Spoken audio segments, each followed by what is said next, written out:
Habiendo desarrollado por completo el tema de dosificar por ACI, que solamente es un ejemplo, como ya se dijo, porque uno puede utilizar cualquier método disponible o también puede acceder a cualquier receta, siempre que tenga la seguridad de que es la necesaria para el caso que nos ocupa, en su defecto, comprobarlo mediante pruebas de laboratorio, cuyo proceso correcto ya hemos aprendido a desarrollar.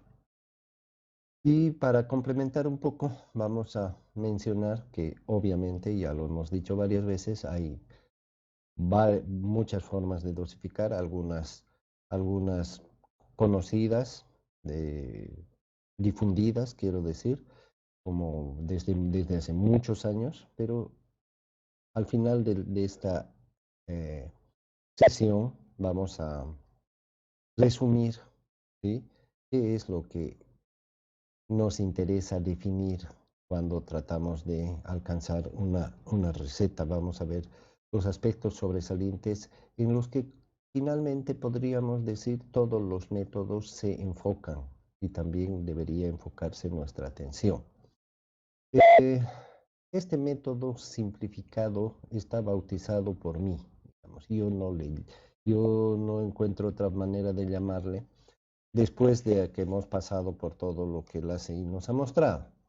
Y también teniendo en cuenta lo que significa la aplicación del ACI en nuestro país, donde hay una contradicción enorme entre los cuidados y detalles que se toman en cuenta y lo que ocurre en la realidad en nuestro medio, donde prácticamente ni siquiera coincidimos con los nombres de los materiales, de los ingredientes. Aquí le llamamos ripio al agregado grueso y arena al agregado fino, y todo el mundo lo conoce como tal. Y bueno, arena gruesa, arena fina, ¿no?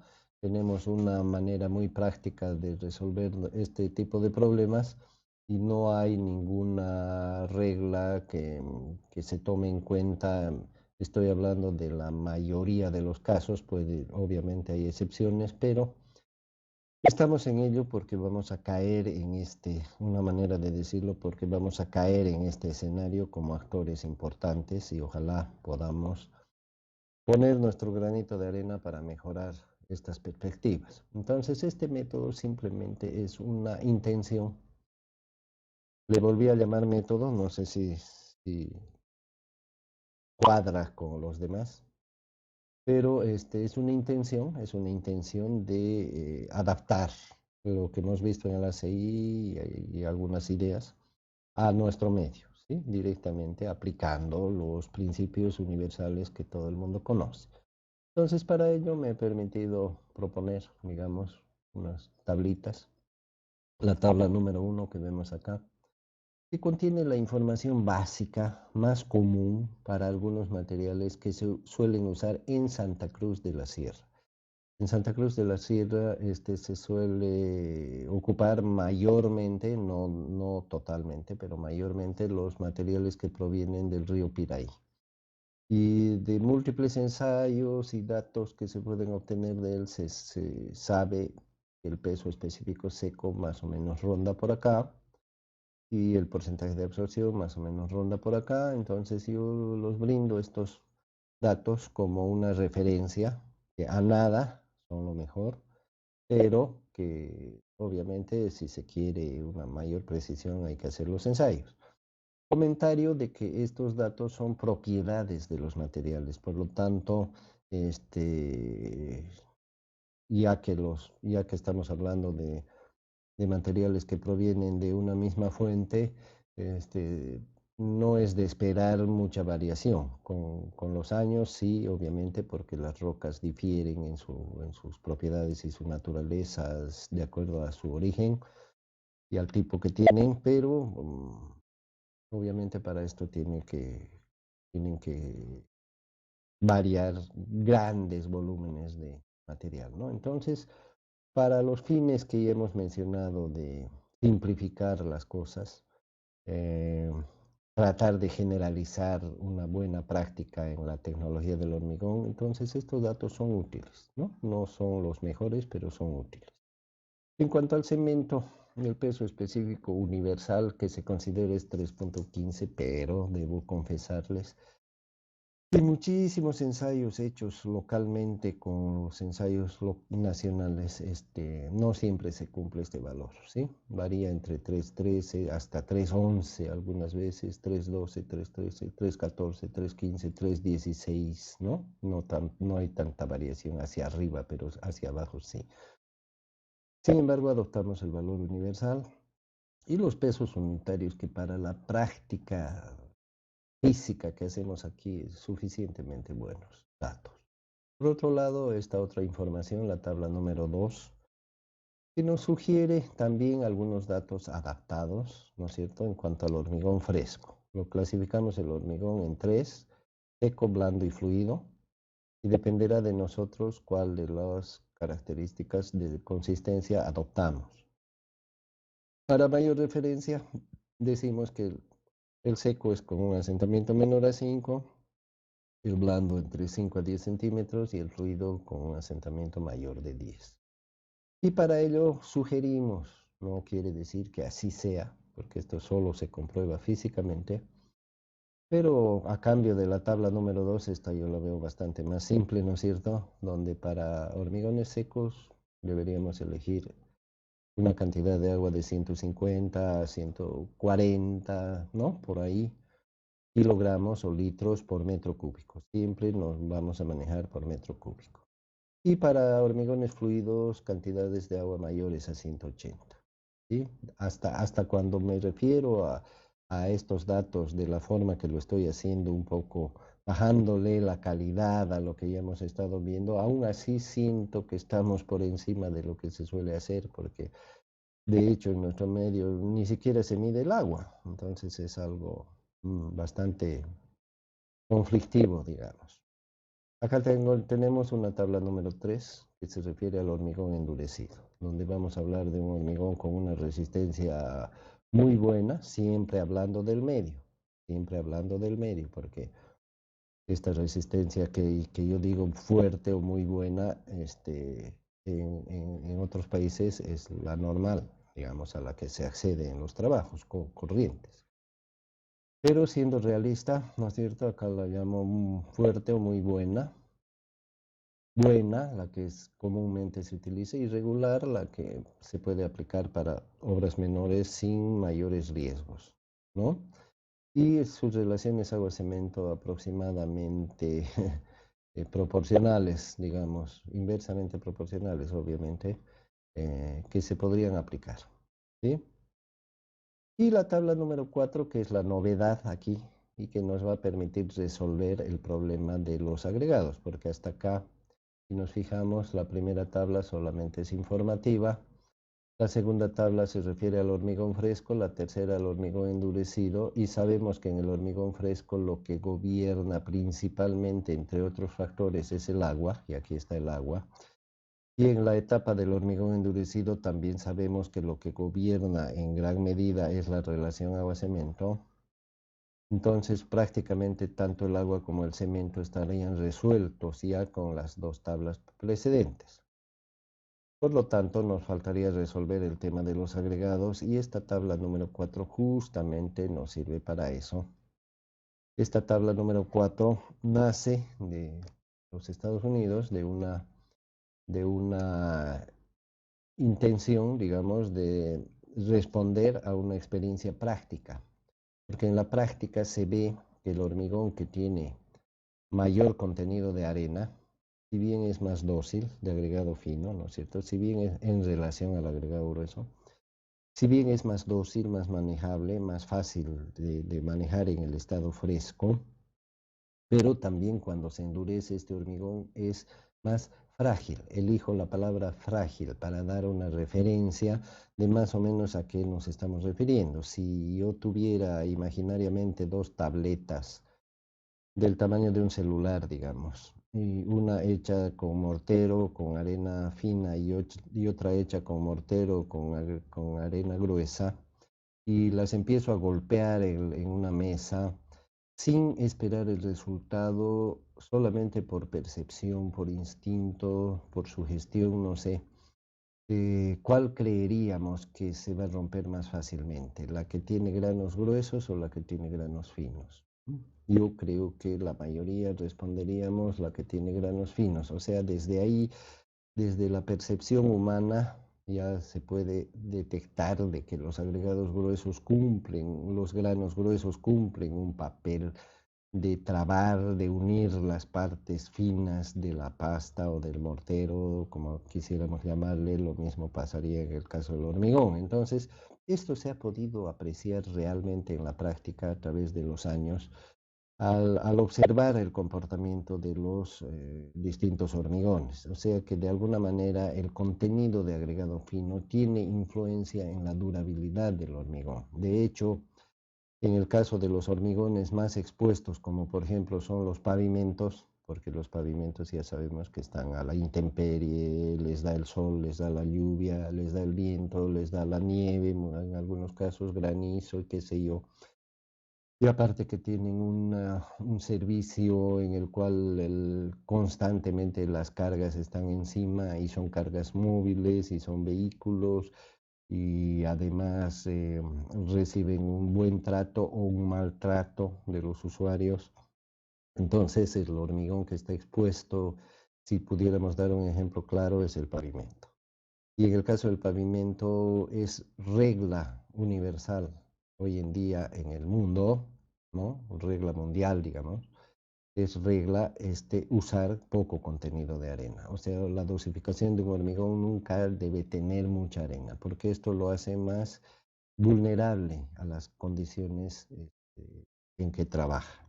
¿Ok? Entonces, esta es una experiencia, no solamente es percepción, no solamente es sensación, sino es una experiencia comprobada de que el hormigón, mientras más protegido está, más chance nos da de usar el agregado fino. ¿Y por qué quisiéramos usar agregado fino si afecta su durabilidad? Porque nos facilita el trabajo en la etapa fresca. ¿Y por qué no hacerlo si no va a afectar sus condiciones finales? ¿No es cierto? Pero si sabemos que las va a afectar, entonces debería ser una restricción como que la es. Tal es el caso que ya he descrito. Entonces, en esta tablita 4 definimos 3 grados de exposición. Acuérdense de la tabla número 2, aunque esta se refería al uso del aire incorporado, pero más o menos la misma idea. Y en ambos casos esto nos demuestra de que en el resto del mundo es muy importante la durabilidad del hormigón y de las estructuras y de todo lo que se hace en ingeniería, ¿verdad? Como no creo que nadie esté en desacuerdo de que es un factor muy importante. Sin embargo, fíjense en la poca o mucha experiencia que puede tener cada uno de nosotros, cuál es en qué lugar está la durabilidad en nuestro medio. De hecho, es una palabra extraña que recién seguramente la están escuchando muchos de ustedes, en relación a lo que es un requisito para las estructuras, ¿verdad? Es un requisito para los trabajos de ingeniería civil. Entonces nos enfocamos en los resultados inmediatos. Esto hace de que la actitud del profesional ingeniero también esté enfocada en eso y hace un paralelismo entre estos resultados y sus beneficios personales. Entonces, estos resultados están asociados a que pueda cobrar por el trabajo realizado y aparentemente en el fondo sentimos o pensamos de que ahí termina nuestra responsabilidad, cuando en realidad lo que estamos haciendo, jóvenes, son estructuras para 20, 30, 40, 50, 60, 100 años y nuestra responsabilidad debería proyectarse hacia esos alcances, ¿verdad? No es que cobramos y nos vamos y no nos importa qué es lo que pase con la obra, como podemos ser testigos de lo que ocurre en nuestro medio cuando vemos un pavimento que se inaugura todo aparentemente muy bonito, que ni siquiera es bonito, porque ni siquiera cumplimos con esas reglas tan básicas de la apariencia, de la textura, de los niveles, de las pendientes, y la protección que debe tener también en forma externa. Ni siquiera cumplimos con eso, pero sirve para el show, para la fiesta, para las cámaras, sirve. y a los 6 meses empiezan a aparecer las rajaduras y las desportilladuras y hay lugares donde el pavimento a los 2 años está todo descascarado y somos testigos de eso y en nuestro medio es tan frecuente escuchar que se derrumbó esto, que el canal se lo llevó, etcétera, que ya nos parece normal y le echamos la culpa a la naturaleza, ¿verdad? Que llovió mucho, que etcétera. Entonces, fíjense, estas son apreciaciones que hacen que sea un poco difícil comparar una cosa con otra. De ahí que viene esta sugerencia de método simplificado, entre comillas, como una especie de puente entre una cosa y otra, que nos impida romper las reglas a pesar de que tenemos ese deseo, esa intención y ese medio que nos induce a optar por lo práctico, a optar por el metele nomás, que no pasa nada, etcétera. Tratar de por lo menos afirmarnos en esta última parte de nuestra materia en la que introduzco esto de algún modo como una herramienta, un salvavidas, digamos, para no ahogarnos en todo ese escenario que acabo de descubrir. Entonces, acá se describe lo que es la relación SA, que viene a ser el factor que se está introduciendo aquí como nuevo y que tiene que ver con el grado de exposición o condición de exposición del hormigón. Aquí le estoy llamando exposición donde el hormigón protegido, un grado de exposición buena, digamos, un grado de exposición expuesto donde el hormigón está desprotegido y un caso intermedio para que el ingeniero pueda ubicarse ahí si es que no está decidido a algún extremo o al otro. Esta relación que se llama SA, no confundir con agua-cemento, ¿no? Algunos lo hacen, por eso lo digo. Esta relación SA significa agregado fino sobre agregado fino más grueso. O sea, en otras palabras, es el porcentaje de agregado fino en el total de agregados. ¿Correcto? Acá no se expresa como porcentaje, se expresa como una fracción, pero si lo multiplicamos por 100 es un porcentaje. 40%, más de 40% quiere decir mucha arena, menos de 35% quiere decir poca arena y entre 35 a 40 lo consideraríamos un valor medio, ¿sí? Entonces van a ver ustedes la utilidad que tiene esto y en general este método. Para ello asumimos un ejemplo sencillo, una vivienda en Santa Cruz. Entonces entramos directamente. La tabla 1 es solamente referencial, ¿no es cierto? Para los datos que fueran posible o necesarios usar en el camino. Inclusive algunos de ellos no los vamos a usar. ¿Mm? Pero ahí están. Entonces entramos directamente a la tabla número 2. En la tabla número 2, recordando otra vez, subiendo para arriba, aquí vemos la tabla número 2, se refiere al hormigón fresco. Entonces elegimos una de las condiciones de los estados para el hormigón fresco, cuál de las condiciones de consistencia queremos. Queremos un hormigón seco, blando, fluido. Digamos que escogemos uno blando, como parece que en el ejemplo se lo hizo. Y aquí tenemos el asentamiento que supuestamente debe tener y la cantidad de agua sugerida. Entonces, volviendo acá, podemos ver que en nuestro problema evidentemente elegimos un hormigón blando, por lo que elegimos una cantidad de 170, que enseguida vamos a ver, seguramente está en el rango que hemos escogido. Luego pasamos a la tabla número 3 que se refiere al hormigón endurecido. Entonces ahí tenemos que elegir si vamos a querer un hormigón muy fuerte, un hormigón normal o un hormigón no tan fuerte. Entonces, obviamente no estamos hablando en ningún caso de un hormigón malo, ¿no? No hay hormigones malos acá. Entonces elegimos un hormigón mediano, por lo que la relación agua-cemento 0,55. Vuelvo a subir acá y comprobamos que para el hormigón en estado fresco de consistencia blanda, el agua que hemos elegido es 170 y aquí vemos que es 150 a 180, lo cual es correcto. También hemos elegido un hormigón bueno de una resistencia aproximada de 210. Esta es la resistencia esperada, por si acaso es el promedio de las probetas que tiene que ser mayor o igual a esta, ¿no? Y además, no mayor o igual, sino por lo menos el promedio tiene que ser igual a este o mayor, mejor si es mayor, sí, correcto. Y hemos elegido una relación agua-cemento de 0,55 que como se puede ver estaría entre 0,5 y 0,6. Por lo tanto, ya tenemos definido el agua y el agua-cemento, de donde despejando el cemento ya tenemos el cemento. ¿correcto? Entonces ya tenemos el agua y ya tenemos el cemento. Fíjense que rápidamente hemos llegado a ello. En el aceite también se llega rápidamente, ¿no? Solamente que ahí usamos 4 tablas en lugar de 2. Y hacemos mayores consideraciones, es obvio, el método es más científico, es mejor, ¿no? Entonces, aunque no hay mejores métodos, sino mejores o peores métodos, sino mejores o peores ingenieros. Entonces, como ya tenemos el cemento y el agua, podemos deducir, ¿no es cierto?, de que si tenemos 1 metro cúbico de hormigón y sabemos cuánto está ocupado por el cemento, y sabemos cuánto está ocupado por el agua, y sabemos cuánto está ocupado por el aire, porque cuando hablamos de volúmenes tenemos que acordarnos que el aire ocupa un cierto volumen, aunque es pequeño, pero acostumbrémonos a hacer las cosas bien.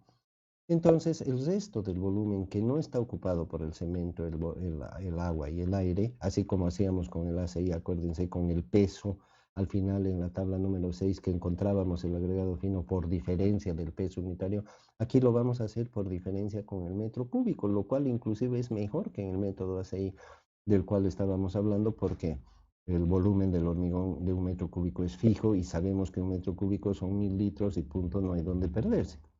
En cambio, cuando hablamos del peso unitario del hormigón es un acertijo, ¿no es cierto? Tanto que al final tenemos que corregir ese peso unitario.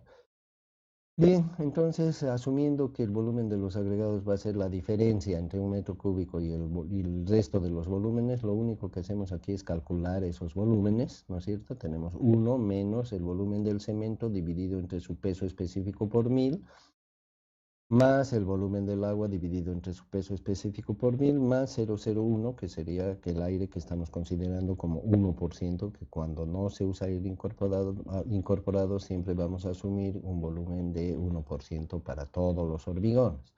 Haciendo operaciones resulta que el volumen de los agregados, quiere decir el volumen que no está ocupado en el metro cúbico de hormigón, es 0,721. Y aquí entra la relación SA. Aquí entra la relación SA. Volviendo para arriba, vamos a la tablita número 4 que nos dice, ¿su hormigón está protegido, está medio o está expuesto? En nuestro caso podríamos decir que está protegido, porque como es para una vivienda, la vivienda va a tener su techo, va a estar bajo techo en primer lugar.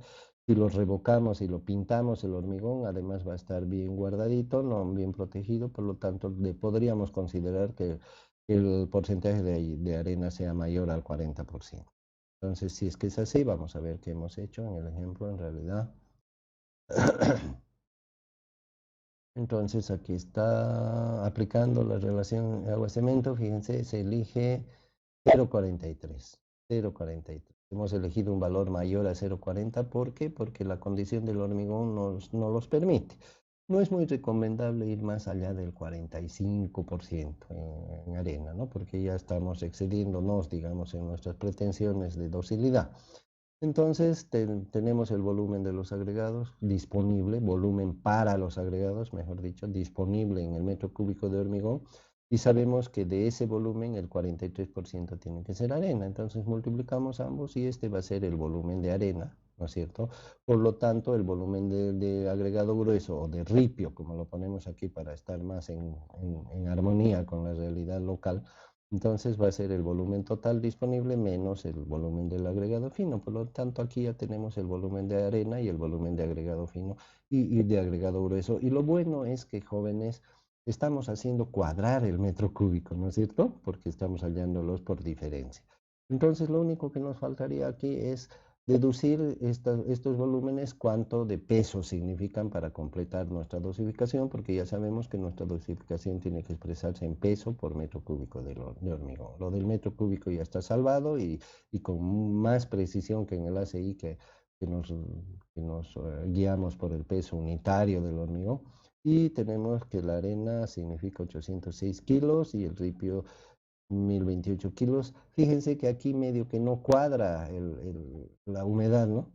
No cuadra, pero como por obligación tenemos que poner una humedad por razones académicas, porque si no, no seríamos ingenieros, ¿verdad? Si ponemos 866 kilos de arena sin mencionar en qué estado de humedad está, pero por obligación colocamos esto seco, podríamos colocar cualquier cosa porque sabemos que en la práctica, en nuestro medio, no se va a tomar humedades ni nada por el estilo, ¿no es cierto? Y lo que estamos tratando de hacer es tener un pasaje para entrar en esta realidad, un pasaje que nos permita al mismo tiempo de no ir contracorriente, que nos permita no violar las reglas que hemos aprendido, que nos gobiernan el agua, la consistencia, junto a otras propiedades, la relación agua-cemento, la resistencia, junto a otras propiedades, y la cuadratura del asunto de que sea un metro cúbico, ¿no? O sea que estamos cumpliendo con varias cosas que